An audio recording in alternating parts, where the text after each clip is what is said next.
Welcome to Penrose Learning, where we make understanding easy. Ever seen that rebuild database message pop up on your PlayStation 5? It can seem a bit alarming, but truly, there's no need to worry. This message often appears if your console didn't shut down properly or after a power interruption.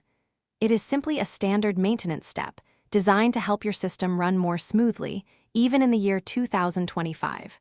So, let's get it sorted. Before we dive in, let's take a quick moment to prepare.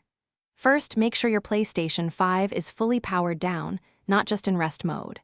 Press and hold the power button until you hear 2 beeps, then release it. While this process is typically safe and won't erase your games, backing up your saved data to the cloud or a USB drive is always a smart step, just for peace of mind. It is better to be safe than sorry.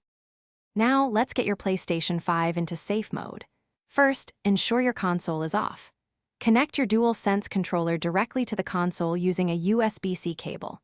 Next, press and hold the power button on the console.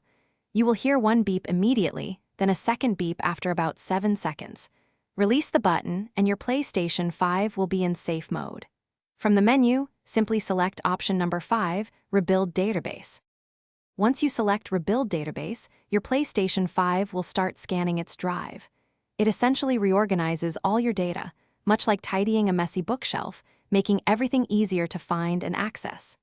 This process typically takes anywhere from a few minutes to about an hour, depending on your storage amount. During this time, it is crucial not to power off your console. This operation does not delete any of your games or saved data. It only optimizes their location. After the rebuild is complete, your PlayStation 5 will automatically restart and boot up as usual. Most of the time, this simple step resolves any slowdowns or error messages you were experiencing. However, if the database rebuild doesn't fully fix your issue, or if the message reappears, you might consider more advanced troubleshooting steps.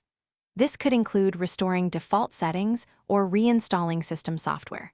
For truly persistent problems, reaching out directly to PlayStation support is always the wisest choice. Thanks for watching. If this was helpful, leave a like and consider subscribing. See you next time.